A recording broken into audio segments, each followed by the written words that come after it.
everyone, and welcome to another episode of Storytime with the Scaryish podcast. Woo! I didn't realize my mic was so far away from me. I'm Robin Grace. This is Adam Diaz. Hello. And today we're going to talk about... today we're going to tell you guys, read you some homegrown horrors. Adam, Indeed. Tell us what homegrown horrors are. Homegrown horrors are stories that you folks have been so kind as to share with us, whether it's paranormal, spooky, creepy, spiritual, sometimes true crime, sometimes just coincidental, where nothing actually happened. You just scared yourself. Sorry, I'm out of breath. I ran up the stairs to get up here before we went live. But yeah, those are the stories that we like to read, and you folks are wonderful enough to share with us. Robin, if someone has a homegrown horror, how can they send them to us? So you folks can send them through email at storytime@scaryish.com. You can also go to our website, scaryish.com. There's a contact us page. You just fill that out, and it sends it to us that way. You can also contact us on our social media platforms, so Facebook. Some people have done it through Instagram and Twitter.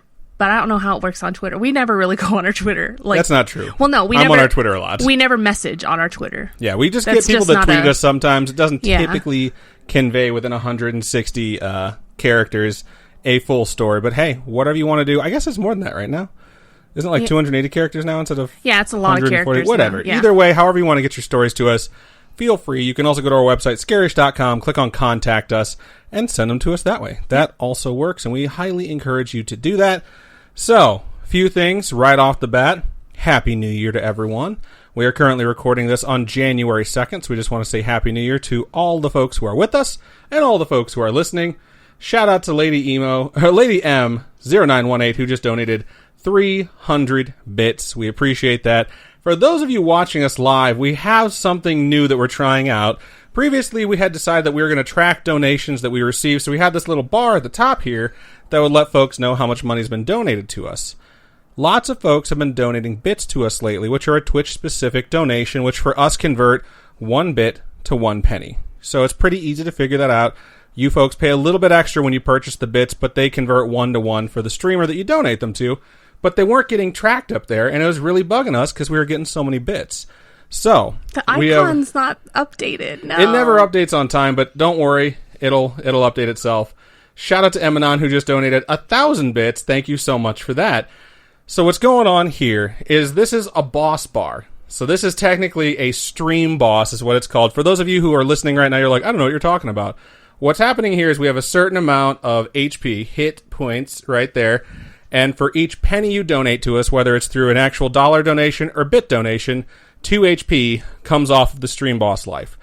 What'll happen is once that stream boss is defeated, whoever the person is who gets the killing blow becomes the new stream boss. So you guys can take each other down after you take down the podcast as the boss, which is pretty exciting, pretty fun. And you guys have already started interacting with it, which is cool because it's already lost 3,600 hit points.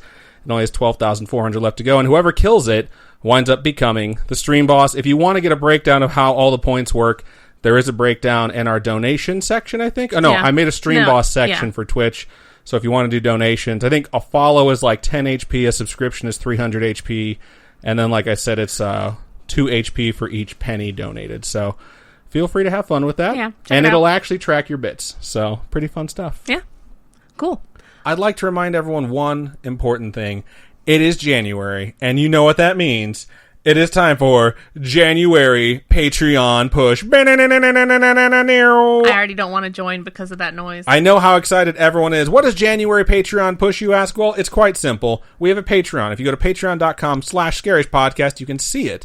If you sign up for a monthly donation as low as $1, 4 quarters, 10 dimes, 20 nickels, or 100 pennies. Yes, I had to Google all of that because I'm dumb.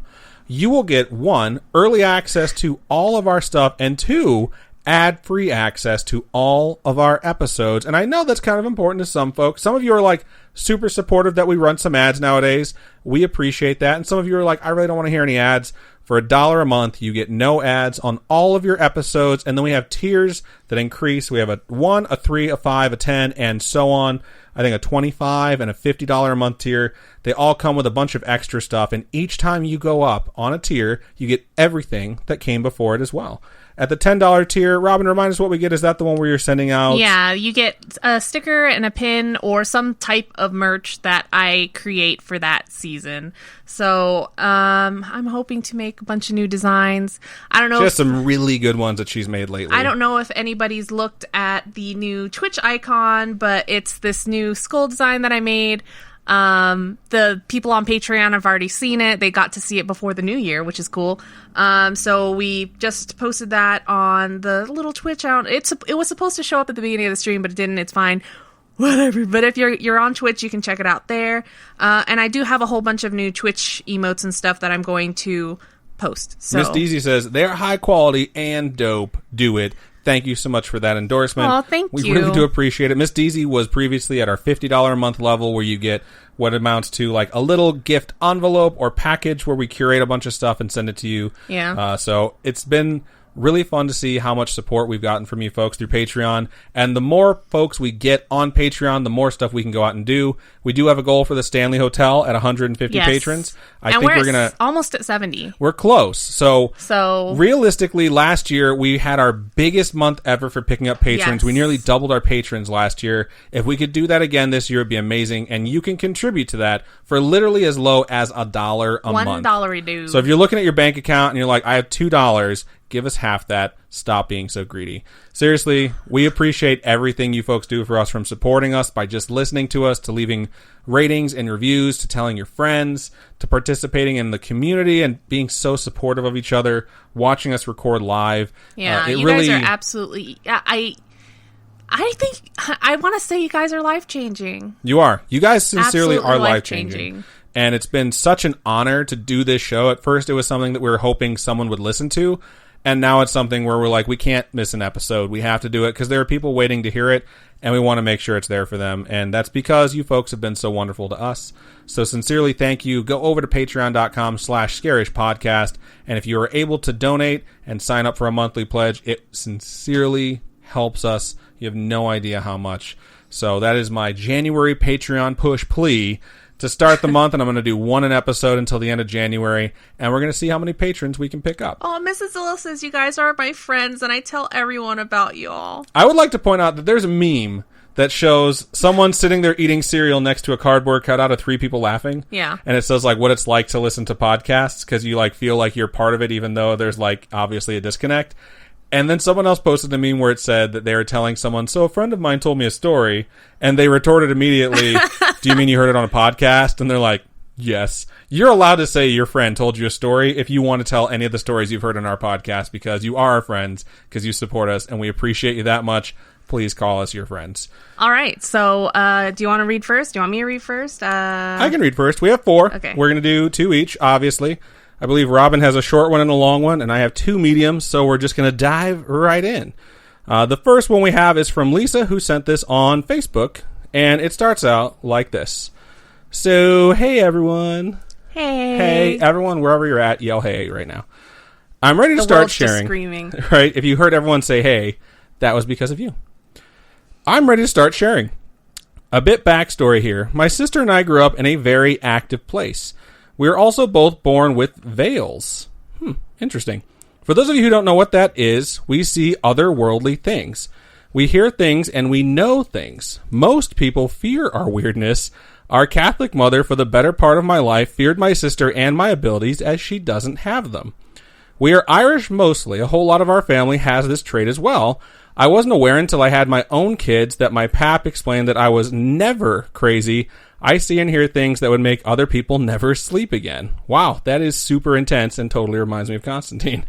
Constantine. That said, first Constantine reference of the new decade. Yeah, the new decade. Woo. Welcome to the Roaring 20s, everyone. We're doing the same shit we did in 2019. That said, there are many stories. One of my favorite, though, is about my younger daughter. It's a sad one for me, as my daddy died 8 years ago, 9 in December. I was 9 months pregnant with Phoenix, and my dad unexpectedly died in the night.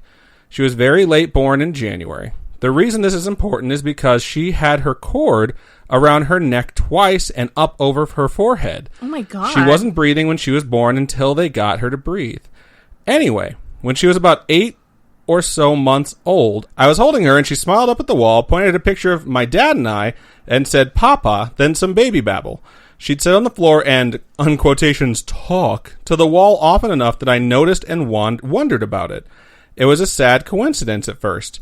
She was too little to know, and I'd never told her about the man in the photo. At about 3, she looked at me and said, "Mama, I know Pappy, the man with the holes in his face like mine.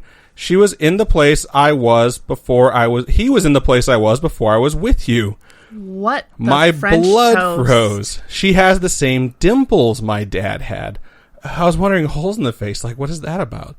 So I sat and cried because every year she asked me why she met him, in parentheses, there, but I can't see him here with her. She tells me she's not scared of the dark because her pappy is with her and keeps her safe. That's cute. It blows my mind that she knew all that. I don't ever see my dad. I hear him, I smell him, I feel him, but I've never seen him since his death and funeral. She is one of the sweetest kids I've ever met, but not all the things she sees are nice.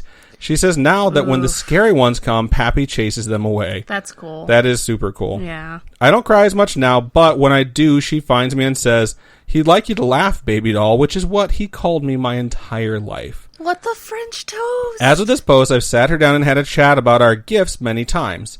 She says she likes them so far, but she is unique because she is unique like me, and then a bunch of heart emojis.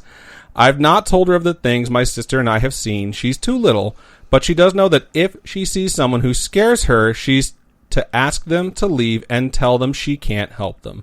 There are many more, but this is long enough already. LOL. Thank you both so much for this safe space to share. Happy Halloween, guys.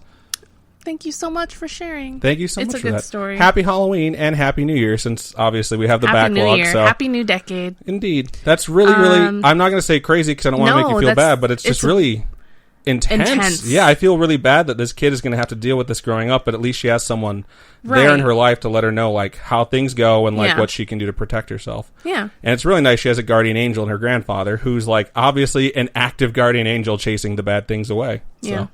Right on. Thank you so much for sending that in. This next story is from Kira, and it goes like this. Hello there. Hello. I'm high-key freaking out because I'm finally listening to the podcast again and started where I left off. And I found my story. Episode 21. I was the one with the cute animals, and I showed everyone. Anyways, when I was a kid, I had a weird recurring nightmare for months. The nightmare was dark and gray, kind of like a gloomy, rainy day, and I was with my dad in a burnt-down church, and he brings me to a pew and says, "This was my seat," and pulls out a coloring book, or some kind of book, it would vary, and he would say, "This is mine, I want you to have it." We aren't religious at all. Not so scary, except all of a sudden, I would hear my baby brother crying in a back room. I tried to tell my dad, but then he wasn't there, and I was always eating pretzels at this point. So strange. Anyway, These pretzels are making me thirsty. It's a reference to Seinfeld. I knew she wouldn't get it, but someone else out there got that. So. Anyway, I go into this room that's burnt as well, where he's crying and no one's there. Then I get a really scary feeling and wake up. I had this dream for months. Needless to say, I was scared to sleep. Eventually, it finally ended. The great ending, you ask? Oh, it's just Barney's rocket ship, and the inside is made of bounce house materials. Anticlimactic, right?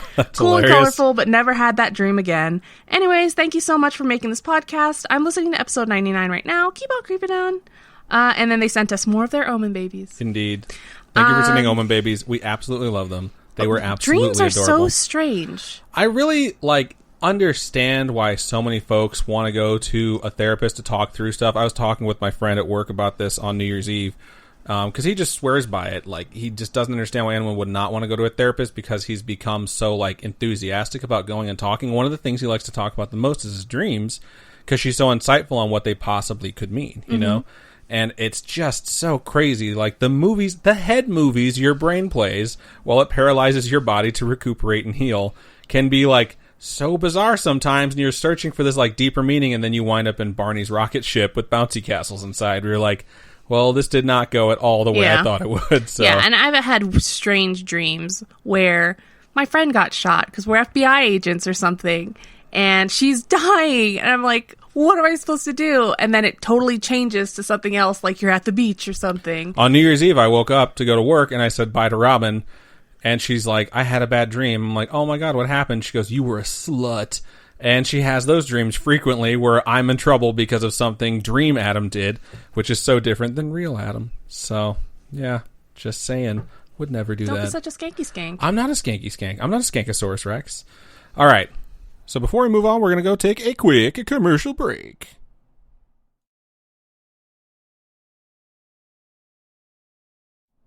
And we're back.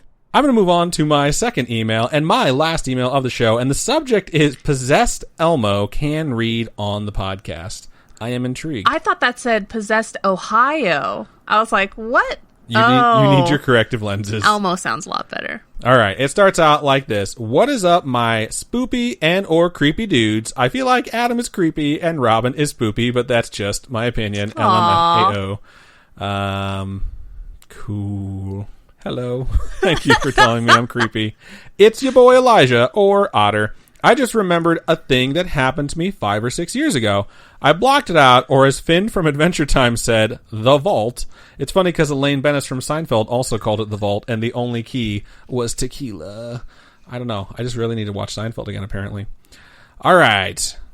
The vault. That's where the stuff I can't handle goes, was the full quote. My bad. That's so funny. But anyways, episode 16's poltergeist toy haunting reminded me of this red demon from the deepest pit of hell. Gonna give some personal blurb because it helps contextualize the story, I think. If not, I'll pretend it's because I love talking about myself. My cousin that I mentioned is 31 as of right now, and I'm 18, and I am probably a boy most of the time. I use he, him pronouns, and I'm Otter Chunks on the Discord server. Right on. We know exactly who you are now. Yeah. So my older cousin used to have a Tickle Me Elmo doll from when she was little. Those things are just strange in general, you know, without being possessed. I think Tickle Me Elmos are just uncomfortable to be around. Have you ever seen the South Park where they make fun of the Xbox PS4 war right before the Xbox One and the PS4 come out? It's like a 3-episode event. Yeah. It's also the Black Friday event. And it was right when that horrible stuff was breaking about, like, the person who was the Elmo puppeteer. Oh. And, like, they would not stop. And the very end, the mall gets completely destroyed from Black Friday stuff. And, like, they're going up an escalator. And the only thing still alive is the Tickle Me Elmo saying horrible things. Yeah. That's all I think about. So now that you're sending an email about a possessed Elmo doll, I'm totally picturing that doll in my mind where it's, like, half burnt and terrifying. All right, the email continues. I don't know exactly why she didn't get rid of them, but she had them. The event in question happened before I was born, so she wasn't super old, like 15 or 20, but still, LMAO. She had it hanging out, chilling, and it was getting pretty late at night. She went to bed, slept, and was dreaming and stuff. From what I can remember of what I was told, at around midnight, the doll went off. She was freaked out and got rid of it. ASAP, yeeted to the curb. We get it. Oh my gosh. You're we 18. Know what yeet means now. Yeah, we do. So, my part. We used to visit them every summer and winter. We would stay in this room in the basement. It was furnished and really only half a basement since the connected garage was down there. Feel like Robin should have read this so she could freak out about this. Still a basement, super spoopy, 100 out of 10, too spooky for me. Now there were a bunch of toys for kids they babysat and nannied and had collected over the years. Anyway, she told the Tickle Me Elmo story to me when I was around 12 or 14. It freaked me the fuck out. The best part is that in the collection of all the toys they had a Stretch Me Elmo, the next monstrosity of horror. I'm guessing Stretch Armstrong Elmo. Oh, I didn't even know stretch that the was arms a out thing. and then eventually it like comes back in. I was like, ew, that sounds so gross. I don't know who else had a Stretch Armstrong when they were a kid, but like I like immediately wanted to cut it open and see what was inside of it. And eventually they tear and you can just see it and it's just like some weird like gelatin that's like willing to stretch but like holds its form. Anyways, gonna keep going. One night, I had gone to bed, as any human does eventually. One of our friends were staying in the room, too. He slept closest to the toys. We were in our respective beds, sleeping, dreaming the huge. And guess what fucking happened? In the middle of the night, in the nearly completely dark, furnished basement, a deep voice called out, "That feels so good. What a good stretch." I'm guessing that's what Stretch Me Elmo says. Yeah. Ew. I immediately shot up and yelled, Colton, do something, please. I knew it was the Elmo and not some creepy hipster yoga ghost, but it didn't mean I was any less terrified. I heard the story of the Elmo toy of previous generations. He got up and did something to the Elmo to make it stop, which I couldn't see because it was dark as hell. I was shook, but eventually settled myself down and went back to bed. That's the creepiest stories I have that I can remember. If I remember any more, I'll send them. Y'all are the best. Keep doing the podcast stuff. I dig it.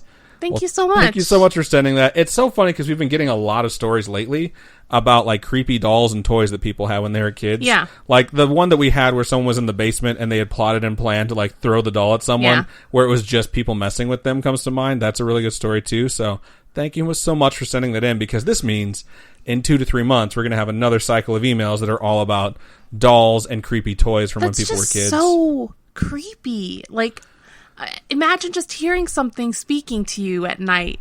I can't imagine a toy going off on its own at night, but it's just a pervy sounding thing too. In the background, Robin did watch The Ring today, so the idea of TV static will always be the most terrifying thing to me because of The Ring, but most importantly because of Poltergeist, the original one, because that shit is just terrifying. Well, I mean, it also traumatized our dog, so... Yeah, we watched Poltergeist, this is no joke, and in the scene where the thing shoots out of the TV... What the hell was that? Nate and C donated $20. God, that scared the heck said, out Happy of New me. Year. Here's to another great year of Scaryish. It's so funny, too, because I was like, what the fuck was that noise? I forgot we have a monitor speaker now so we can hear stuff that comes in. Yeah, so we can hear the notifications. Thank you so cool. much. Our raid boss is now down to half of its health. Wow. So whoever kills this thing, whoever gets this down to 0... is our new raid boss. Is our new raid boss by however much you go over. So if you donate enough to kill it on the dot, you'll become the new raid boss, I think, with like 1 hit point. But if you go over by like 20 hit points or 200 hit points, that's what you're going to be when the thing dies. And then you'll be the new raid boss. So fun cool stuff. Thank you for scaring the shit out of us with that donation, Nate and Sue. We appreciate it. But yeah, thank you so much for sending in that story. We appreciate it. Nice. All right. So the final story of tonight, of the episode, is titled Read on Podcast if you want. Well, don't mind if I do. So hiya, guys. Hiya. Hiya. My name's Nicole, and I'm from England. Oh, my Lanta. Hello. Hi, Nicole. How's England? Hope you're doing well.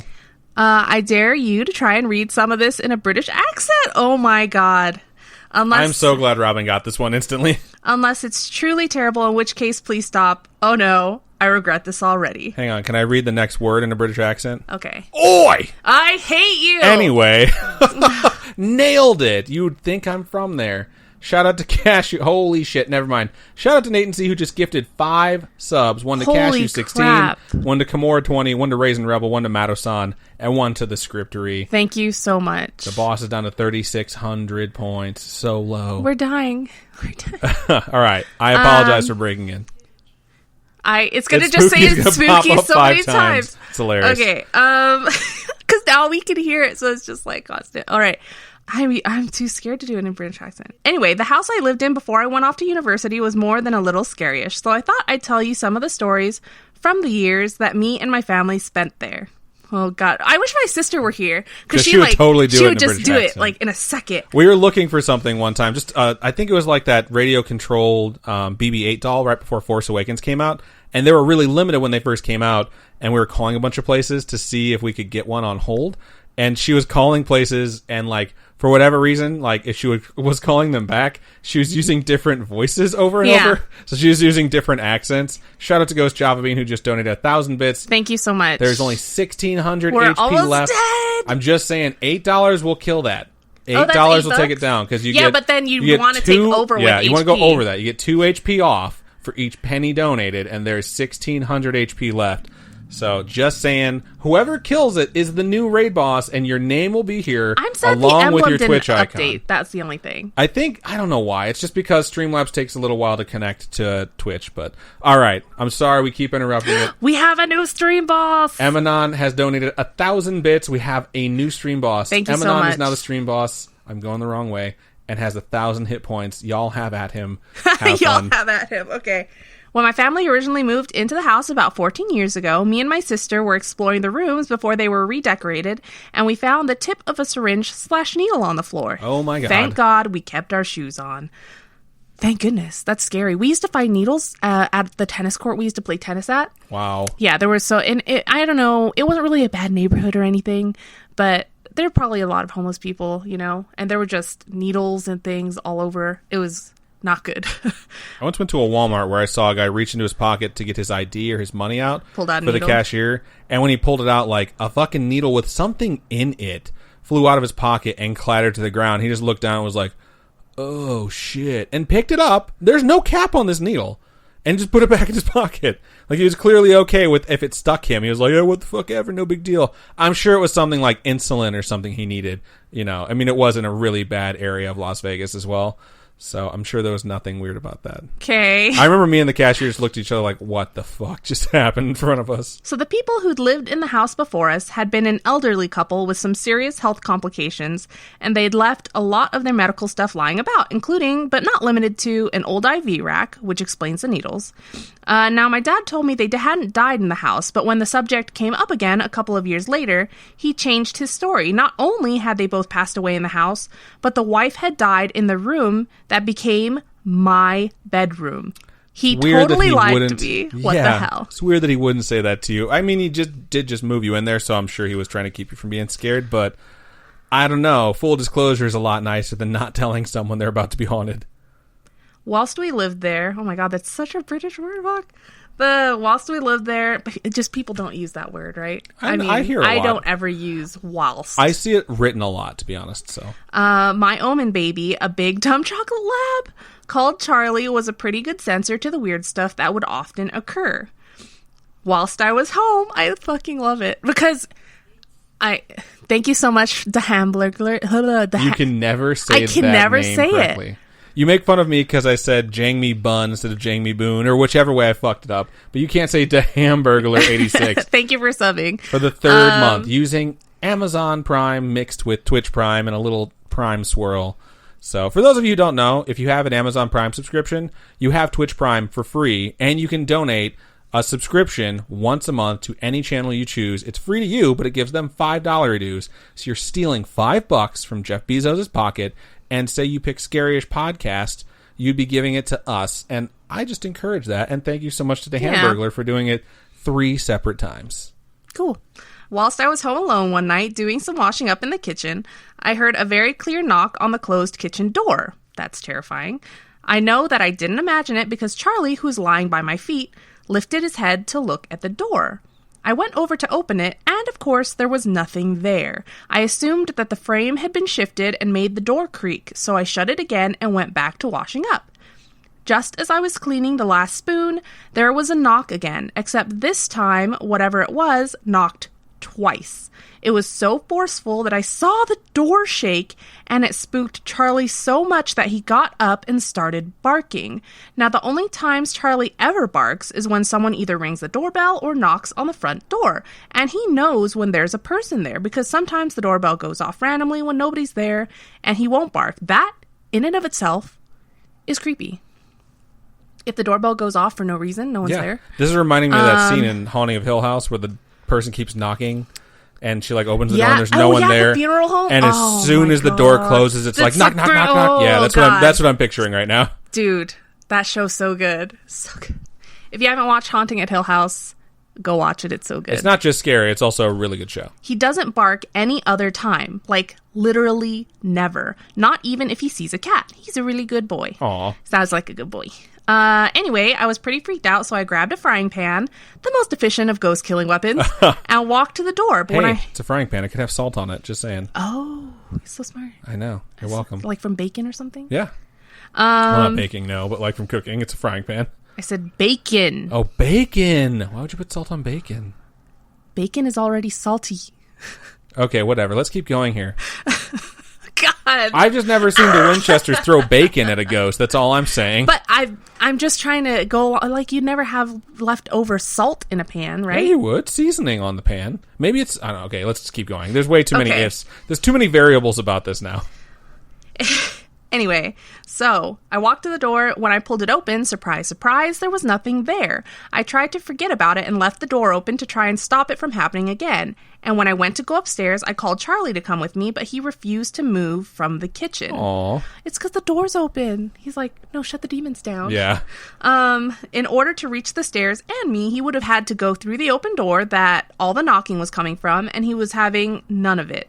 It took a lot of convincing and a piece of cheese. Aww. Such a good boy. That's a bribe. In order to get him through the doorway, and when he finally did, it was at a full sprint with his tail between his legs. That's so scary. He was scared. Yeah. Charlie also tended to stare at random spots around the house for no reason, sometimes even waking up from being dead asleep, to stare at a corner of the room for a couple of moments before falling back asleep again. The strangest time was when he woke up for no reason to stare at nothing. Pretty standard, but then he slowly began turning his head as if he was watching someone walk across the room. He then promptly fell back asleep and started snoring as he always did, leaving me wondering if I needed to call an exorcist. That's hilarious. I say trust the dog's instincts. If the dog's not scared, you probably don't need to be scared either. I know this email was pretty long, but I have more stories about the house, including my personal favorite, the ghost hamster that used to hang out in one of the bedrooms. I definitely want to hear that one. I love animals. Maybe I'll send them in if you want to hear about the world's cutest ghost. Totally send it in to us. Yes, absolutely. Okay, I'm going to try and read this last part in... Oh, this is the one you're going to try and do. Okay, everyone get ready for Robin's British accent. It's going to be so bad. It's going to be so bad. I should have been able Toss to prep. out a few, do some vocal exercises right now. Okay, Is she's that a going to read vocal this in exercise? Murloc or Turkey, apparently. There's the turkey. Fuck. We wait Sam's, with no, bated because you know breath. what? Sam's going to be like, no, Robin. So wrong. Not just Sam, the writer of the email as well. No. Also, in episode 60, nope, it's bad. Just try so it. Bad. Just keep going. Just commit to it. You're pulling back before you're like dipping a toe in. You gotta go all the way in. In episode 61, you read my story about a haunted jumper. This is just my regular voice, okay?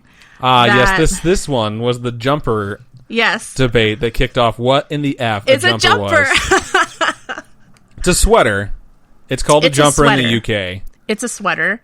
And then, because I thought a jumper it was overalls. Yeah. But they're not overalls. Overalls are called something totally different. All I know is no matter what it is if you see someone wearing overalls, a sweater, or anything that says jumper on it, you got to tell them that I wish you would step back from that ledge, my friend. No, I thought you were going to make it like a different song. It was like, jump around, jump No, I'm going with the song Jumper by, I'm pretty sure, Third Eye Blind. Belonged to my granddad that gave both me and my sister nightmares if we slept in the same room as it. Yes, I do remember that story. In England, a jumper is another name for a sweater. As an update, it no longer gives me nightmares. In fact, good. I actually use it as PJs on cold nights. Oh, that's nice. The negative vibes are all gone now, and it just gives me happy nostalgia. It's really nice to get an update, and that is a really, really good update to get, Yeah. too. Thank you so much, Nicole, for sharing it with us. Yeah. So Robin bailed on trying to read anything there in British accent. However, you did say that if it was going to be bad, to just abandon it. I think she would have been fine. She does it sometimes, and it's just normal. It sounds like a British accent, like a plain British accent. I watch too much Harry Potter. I don't know. Or Doctor Who. When I watch a lot of British television, then it's just like easy. But because I've been watching like Korean television or anime, I can't. Or American television. Or American television like you. If you haven't watched season 2 of You, totally recommend it. We're not sponsored by them, but they should. It's scary-ish. It's scary-ish. Yeah, it's like totally fits. Sponsor us, goddammit. Yeah, if you love true crime, totally it's so cool. Psychological thriller. It's great. It's weird how they make you root for someone who is an absolute terrible person. Yes. So, right on. Thank you so much for sending it in one last time, Nicole. We appreciate you. So shout out to everyone who sent in their homegrown horrors tonight. We sincerely appreciate you. Before we do any other sign-out stuff, if you have a homegrown horror that you would like to send us, please email storytime@scaryish.com. Go to any of our social medias that include facebook.com/scariyishpodcast. Twitter is @scariyishpod, and Instagram is @scariyishpodcast, and message us however you feel comfortable. Or go to our website, scarish.com, and click on Contact Us. Those come directly to us. We sincerely appreciate all the stories we receive. I already covered the Patreon stuff, but for those who want to do a one-time donation that's not monthly, and we're not currently live, Robin, how can they do that? You can go to coffeeko-fi.com/ that scared the fuck out of me. Shout out to ZBoy20, who is now following us on Twitch and scaring the fuck out of Robin. Thank you so much. Where was I? What was I saying? Oh, no, wait. ko-fi.com/Scaryish podcast. Those are one-time donations. All those help us upgrade our studio setup. Adam, with all his Christmas money that he got, was able to get a new microphone. So he's got a new microphone for himself because his just broke. It's funny because I keep thinking, like, man, like, how are these things wearing and tearing so quickly? It's like, oh yeah, because we use the shit out of them. Shout out to Cypher Denict, who just donated 300 bits and brought our stream boss down to 390 HP before we're going to go off the air. I think Shaquille O'Heal might survive just long enough to get to the end of the show. Thank you so much, everyone, because we really couldn't do this without you. I mean, those that have seen the original videos, you know that the quality was so not good. Not that it's the best now, but we've been able to slowly get better and better and better thanks to you guys, so it's great. Absolutely. So one last time, thank you. We hope you sign up over there on Patreon. We hope you join us during a live show because it is super fun. We had a blast tonight, and we're really looking forward to the next time we get to talk to you. Yeah. So, Robin, without further ado, go ahead and sign us out. Keep on creeping on, and we'll talk to you guys later. Bye.